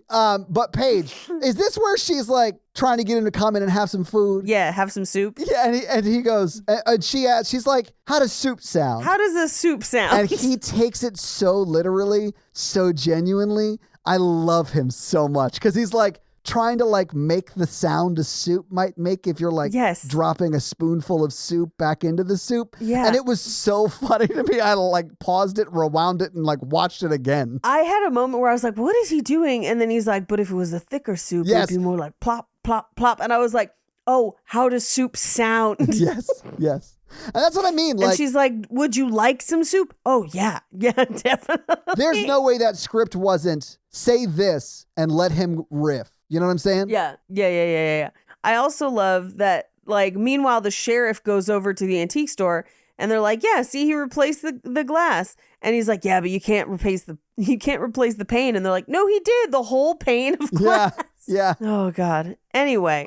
Before we leave that scene, sure, we've got to talk about how he ends it. Like his last line of dialogue is like very. It's a metaphor. Yeah, it's very like CSI Miami though. It's like. Oh yeah. And then he like turns to like walk out of the store. And Joe is like, hey. And he then puts his sunglasses on. Yes. And then delivers the line again and takes his sunglasses off. And I was like, I don't know why this is in the movie, but I love that this is in the movie. Well, and they're like, look, maybe people like the snowman because he listens to other people in need. And I'm like, okay. Or maybe it's magic. Or maybe it's abs. Or Maybelline. Any of them. But we cut to him helping set up for homecoming, and he overhears who we will find out is the sheriff's son asking a girl to the dance. And I love how this is one of the most authentic performances in the movie. Yeah. Because he's like, would you maybe want to go to the dance with me? Yeah, I would. Cool. Okay, so we should get back to class though. And I was like, oh. And then she holds his hand. It's very cute. I really liked when he was like, do you have anyone to go to the dance with? And she was like, no. And he goes, great. Oh, no, not like great, but like good because like I want to ask you. It's like so like charming and like, yes, it is very much like this is the first time they're ever asking someone out or being asked out in their life. And it's just so cute. It's very cute. But we cut to the sheriff's station where they have a full-blown Pepe Sylvia board of just red yarn connecting photos. And Craig Robinson is like, I just need a picture of that new guy.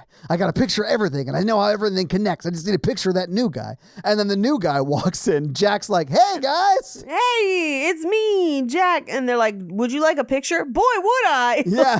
Cool, because he walks in, he's like, are you doing an art project? And they're like, yeah, it's an art project. And yeah. He was like, oh, I love all these pictures. And they're like, would you like to be in one? And he's like, yeah. And so Craig Robinson pulls out his Motorola Razr from 1998. I was going to say, I was like, he's got a fucking flip phone. And takes a fucking 700 kilobyte photo of him that's pixely as shit. Like, there's no way that photo turned out well at all. How you going to print that?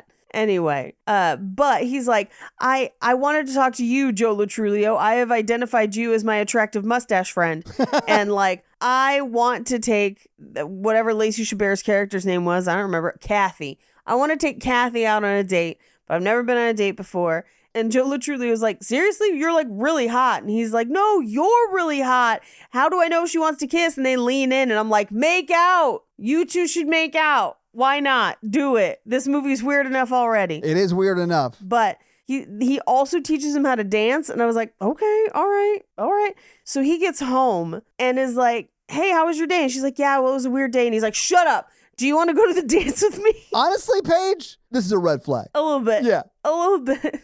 Just go to the dance. I'm a chaperone. It's my job. And I was like, this guy been there for 3 days. They let him watch the kids? Mm-mm. What more does she need? This man is fixing up her house. He's got a stable job. Mm-hmm. He's been alive for at least 8 days. Sure. What more does she need, Paige? I mean, probably a dick that won't melt or get stuck to her labes. Paige, you just can't have it all. You gotta choose, all right? Can't have it all. Sometimes your labe's just gonna get stuck.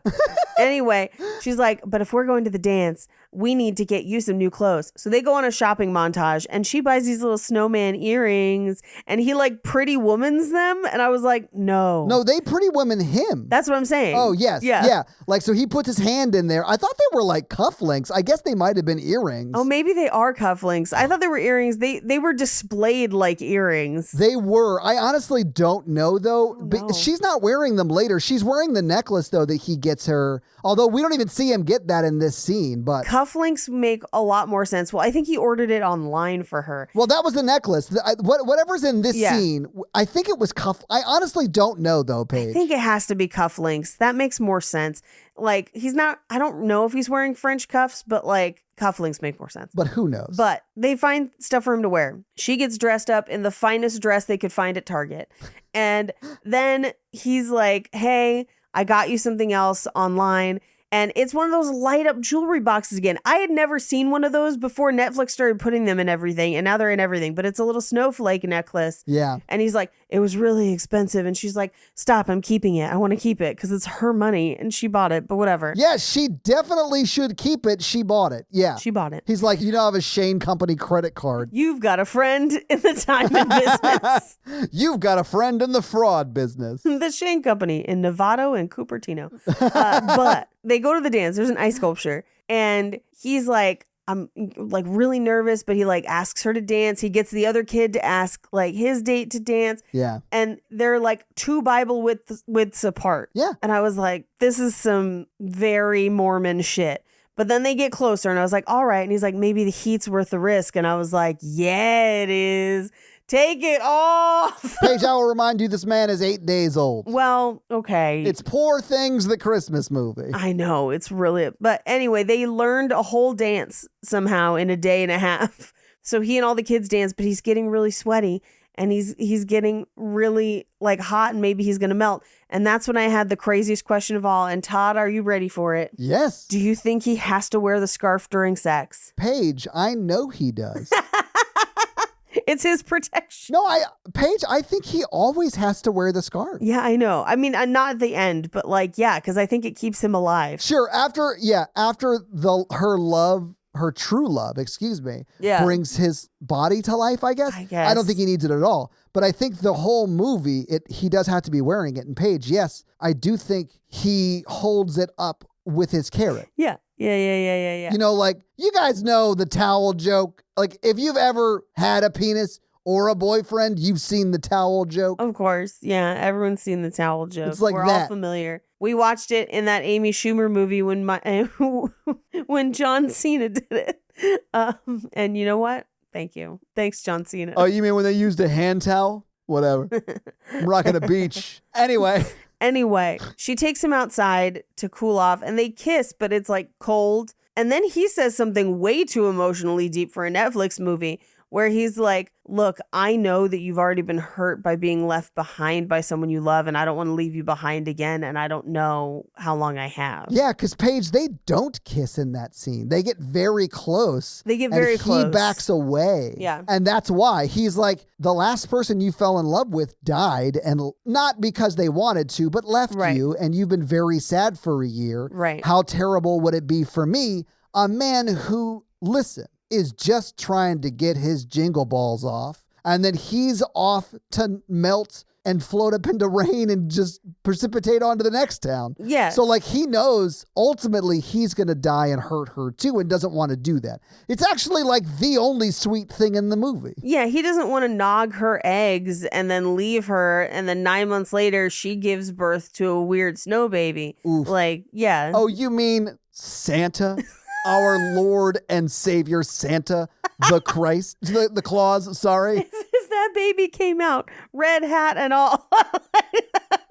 Paige. They need to let me watch these crazy movies because write these crazy movies because my next line here was just, what if it turned out he actually just was a drifter? That would be an amazing twist, and then it becomes a horror movie. Paige, that is what this movie would actually be, but yeah. Or she's the mother of the future. And by future, we mean Santa.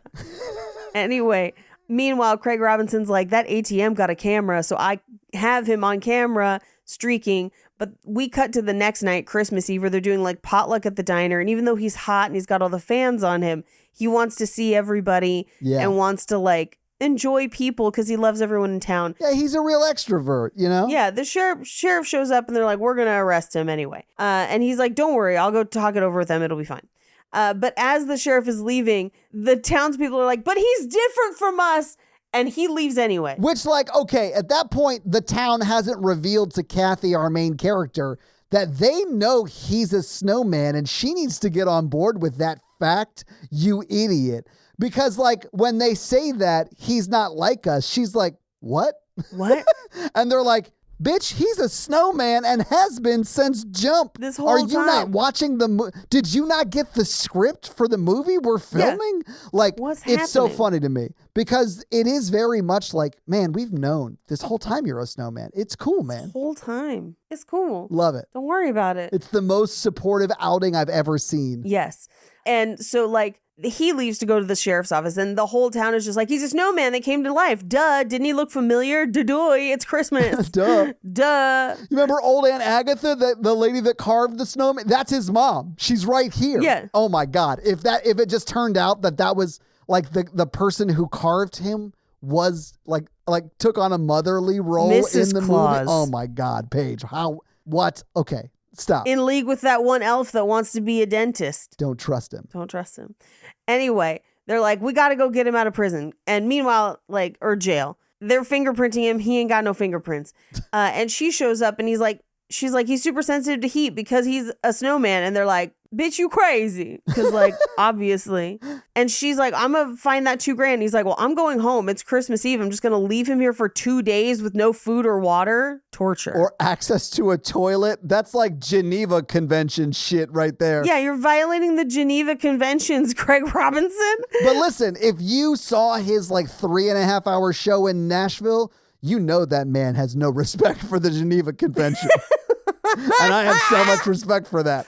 But he goes outside and the whole town has collected. But for a second, I did think the snowmen were going to come to life. I was really kind of bummed that they didn't. So snowman coming to life and killing Craig Robinson a la Five Nights at Freddy's, here for it. Also, the Spartacus ending where the whole town's, like everyone in town is now streaking in front of the sheriff's office. I love that. Also, no notes on that ending. Would have loved it. But instead we get the It's a Wonderful Life ending, which is less fun. It's less sexy for sure. It's less sexy, but including that kid from the high school, which turns out to be Craig Robinson's kid. Yeah. And he's like, okay, fine, I'll let him out. But by the time they let him out, he's like basically dead. And I'm like, the sheriff is a murderer. And Lacey Chabert is like giving this crazy speech of like, I don't care how long we have. And I know that you're a snowman and I know that this is weird, but I'm falling in love with you. And I was like, what? Girl, what? Paige, he is an interested, employed man with a 9-pack. There's no way she's not catching feels. That's right. How do you think I got Natalie? Put your dick in the freezer? Put your dick in icebox. Ooh, No. Dick in icebox, girl. See, I'm ice enough to know that a dick needs freezing. And I got just the tip. A carrot that's special that you gonna want to lick. This is bad. Anyway. Pretty sure there's a Bruno Mars song where he says there's only one carrot and they all gotta share it. And I feel like that's relevant. Oh, God bless Bruno Mars, man. God bless his weird cocaine-fueled lyrics. Anyway, At this point, I realized he was named Jack for Jack Frost, and I'm a dummy. That is honestly 90 minutes too late in a 93-minute movie, Paige. I could have told you his name was going to be Jack before we started it. I was distracted. I was abstracted.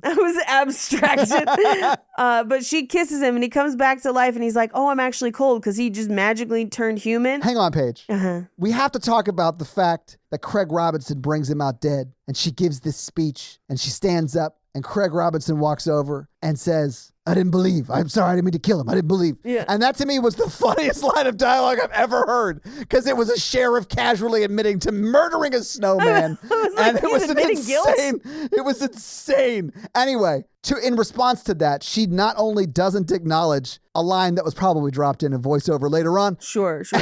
and instead just robs the man of the scarf she once gave him. Mm-hmm. She's like, oh, this man who I just confessed to loving is dead. The first thing I want to do is not weep. It's not call for help. It's take back what's fucking mine, this scarf. Do you think if she had taken the scarf back earlier, he would have turned human earlier? No. It required true love's kiss. Have you never seen a Disney movie, Paige? Me? No, I haven't. But I do, just in my notes in all caps, have get carrot deep in that bitch. So I might just be broken. You sent me a picture of that. And that's when I literally responded, you've got to stop taking notes and get on this goddamn Zoom call so we can talk about this crazy movie. But he's like, I think I might be real. And I was like, what? What is even happening? Is there a doctor around who could maybe confirm quickly that I am real? Yes, but no, they don't do it. They do not do that because she's believed he was a snowman the whole time.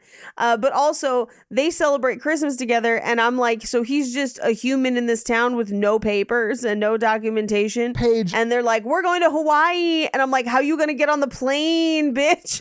How you going to get on the plane? You're from Canada. Where's your passport? Where's your passport, bruh? Also, that's a good point. Are they chartering a private jet? Because that dude does not have a driver's license. No.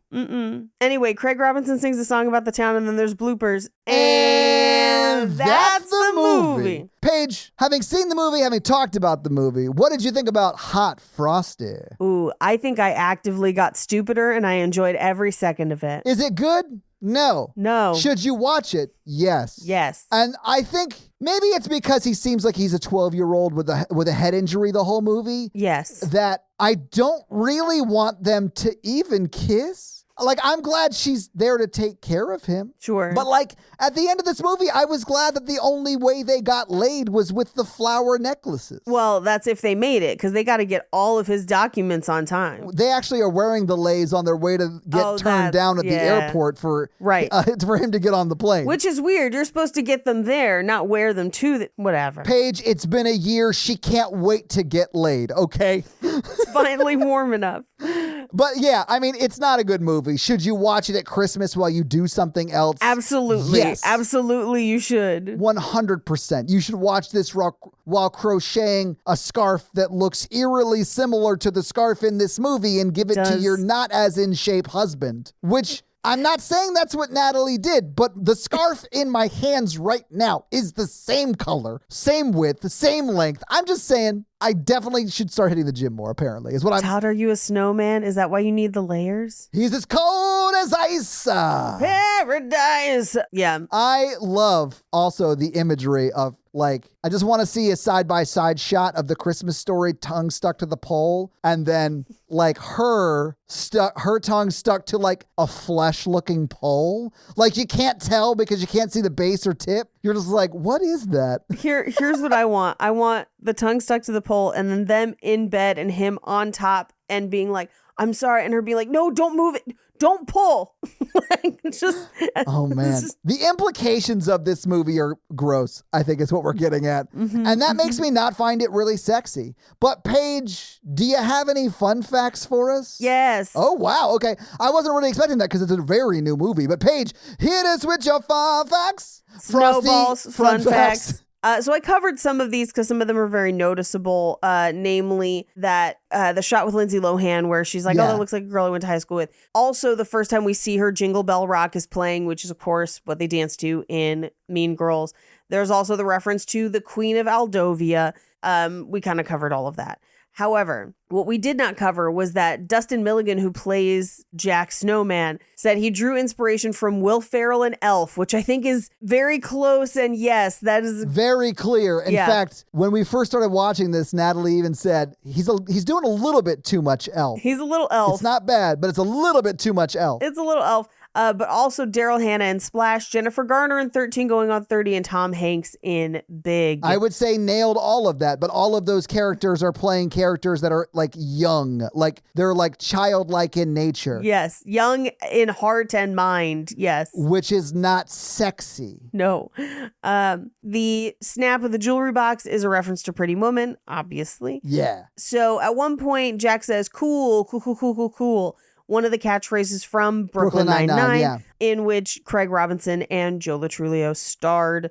So Dustin Milligan, who played Jack, signed onto the project only 2 weeks before it began filming, which is wild because he does a great job. So good on them. Well, I'm sorry, is that the main guy? Yeah. Fuck, so he was already in that shape then. Yeah. Because he is like in insane shape. When Natalie was doing the fitness competitions, like the shape that the dudes were in that are doing that. And it takes like months of work and preparation and like honestly dehydration to get your body to look that way. So like that's, man. He's just in insane shape. Yeah. Good for him. That's amazing. Two of the kids that he says goodbye to at school are Doug and Daryl, which are the names of Craig Robinson's characters in Brooklyn Nine-Nine and The Office, respectively. Now, there has been a name dubbed by a YouTuber and podcaster, Pop Culture Detective, for this type of movie, and it's called the, quote, born sexy yesterday trope, in which the character's brain is naive like a newborn child's in a heavily sexualized body of an adult. And it's wild. Gross, I hate it. It's wild that there's enough movies that there's like a name for that. But I actually do think Born Sexy Yesterday is a hilarious name for that. And those are your fun facts. Oh, thank you for those fun facts, Paige. Yeah. But that Born Sexy Yesterday trope is why I didn't like Poor Things. Like, it's like, I feel weird about it. Like, and it made me feel weird in this movie because it's the same thing, right? Right. But Paige, thank you for those fun facts. Let's talk a little bit about box office. And Paige, I had a little bit of time from when I finished this movie and when you finished watching it so we could record. And so in that time, because this isn't a regular box office movie, it was a straight Netflix release, I did a deep dive on how it did on Netflix. And then I did a little fun math for us to talk about what box office could have been had this been released in the theaters. Are you ready? Yes. All right. Since Hot Frosty was released directly to Netflix, we don't have the budget or any of that stuff, right? But I want to compare it to like movies that like how they do in their first week. So Paige, how many views do you think this movie, Hot Frosty, got on Netflix in its first week after its release? I know that Bridgerton season 3 had something like 135 million. Oh, that's a lot. Which was insane. This, I think maybe 10 million. Okay, so you're close. It was 16 million. Okay. Which made it the number one movie for a while, like for most of the week. Anyway, so the average cost of a movie ticket in America is $10.53. So if you take that $10.53 and multiply that by 16 million tickets to see that many number of views, in its first weekend, that's $168 million.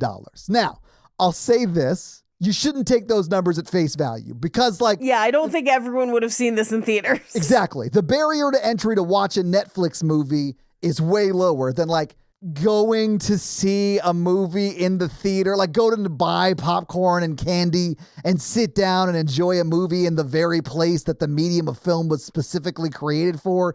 You're just going to watch on your couch and sit there and watch it, right? Right. But I can't believe someone had done this math, but someone, and it was probably just the nerds at the Art Management and Technology Laboratory where I got this figure.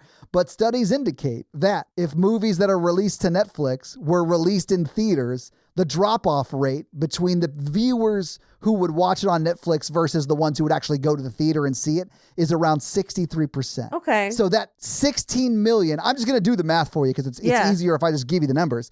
But it brings that 16 million viewers down to 5.2 million, which still means if this is released in theaters, that's $55 million in its opening weekend or opening week. I think that's impossible. I don't think that's way too high. That's way way too high. To put that in perspective, a movie came out very recently in November that brought in $55 million in its first week. That movie was Gladiator 2. I was going to say, it's got to be Gladiator. Yeah. That's like that or Wicked. Those are the only things that could, bring in that much money. I don't really think this movie would have brought in $55.4 million in the box office in its first weekend. No, I think it'd be lucky to see 10. Yeah, maybe. I do think that it's worth looking at that because that does indicate the amount of people in America that saw it, right? In its first weekend. So don't think about the numbers there. Just think about this got as many views as like a Gladiator 2 did in its first weekend. Right. It made a big splash. Which is crazy. Everyone was yelling at everybody to watch it, which is nuts. That's so many people. And I'm sure some of that is rewatching too. It probably is, yeah. I don't know, but I would assume it is. But Paige, still, that's an insane number. Like, from a pop culture perspective, that's crazy. Is that data cohorted for rewatching? That is nuts. Anyway, but there's not a whole lot to box office because it's Netflix. But I didn't want to just be like, well, there's nothing for it. So I thought it would be fun to play around with some math. But that's your box office. Paige, you want to hit us with that romance scale? Our romance scale is a scale of 1 to 4 because Mikey said so. Todd, where are you putting it? Honestly, for the main romance, a 1, because it's like an adult woman taking care of a child for most of the movie. Anyway. Yeah. But if we're talking about the two antique store owners and how much her husband loves that ascot, it's a 4. Yeah. What about you? Ooh, I think it's a 1, although I think in the sequel where she starts freezing her dildos because she misses the cold, that's going to be an interesting, pivot. So maybe that'll be higher, but for this one, a 1. The sequel to this, Santa is the warmest color? I don't know. Santa is the warmest color? If you get the reference, you had a weird Saturday too. Okay. We all did. After watching that movie, I was like, I get why you wouldn't fuck around with men. Like, right? It looks like you guys can do it great on your own. We can, but the shoulders, the abs, I get it. That's a romance scale. So, Paige, this week, you and honestly the listeners sort of demanded that we do this movie after we did the Chad Michael Murray one, and we delivered. So what are we going to make them watch next week as we continue Santa Objects We'd Like to Fuck month? I don't know what this is. Yeah, pretty much. Mostly it's just Netflix Christmas month because they put out some bangers. And we will, by the way, are continuing some winter romance nonsense through January, all right? So, like, if we haven't gotten to a crazy one that you put in the Facebook group that we all forgot existed that had Michael Shannon in it, don't worry. There's still time. Right now, we're doing the Christina Milian movie from this year on Netflix, Meet Me Next Christmas. Okay, so your homework next week is to try and remember who Christine Milian is when you're watching her Netflix Christmas movie, Meet Me Next Christmas. She's the voice of J-Lo. Oh, she's the singer who actually sings for J-Lo? Yeah, she's the voice of J-Lo. I know who you're talking about now. Also, a bunch of the members of Pentatonics are in this movie for some reason. Hell yeah. All right, we'll enjoy that next week. Todd, do you have any reviews for us? I do. I'm going to read this Spotify review that came in on our most recent episode. That episode being that Chad Michael Murray slam piece movie we did, The Merry Gentleman. I'm going to read this one very quickly, and then I'll read one more after it. But this one's from Zyron, and they say, patiently waiting for that hot Frosty episode. That movie's unhinged. And Zyron, yes, it is. And here you go. Hope you enjoyed it. Trey also said, I'm so surprised they've never done Mean Girls. It just seems right up their alley. Which, I get it. Is Mean Girls a rom-com, though? It feels more coming of age. Although we did Angus and Dumplin'. Yeah, there's a love story in it. Like, you could absolutely do Mean Girls. We just haven't done it yet. Yeah, we could do it. We'll figure it out. But I think we should do it too. So Trey, thank you so much. And Zyron, thank you so much for your Spotify comments. And if you want to have me read your Spotify comment or Apple 5-star review, leave one of those things and I'll do just that. So yeah, if you guys like this show and want to hear our other show where we talk about horror movies, that is The Horror Virgin. That's the only other podcast I am on, but Paige is also on Cult Podcast, which you can find at Cult Podcast. And you can find us on social media. I am at Todd J. Awesome, literally everywhere. Paige is at Paige Wesley on Instagram. No, it's at Rampage Wesley on Instagram and TikTok, at Paige Wesley on Twitter. That's right. All right. So that's where you can find Paige. If you want to find the show, we are at Romancing the Pod Show, right? Yep, Romancing Pod Show on Twitter. Well, and Instagram, right? And Instagram, but it's show SHO because character limits. If you start typing Romancing the Pod, it'll come up. It'll definitely come up on Instagram. I don't know about Twitter because I haven't posted on Twitter in a hot ass minute. So who knows? But that is where you can find more of us. So yeah, guys, give us a follow. Support the show any way you can. We'd love it. Smash that like button. Hell yeah. That's going to be it for us, you guys. I'm Paige. And I'm your scarfed Santa Todd. You complete us to snowpletion. Bye. He literally gags on a candy cane in the outtakes, nerds. La la la la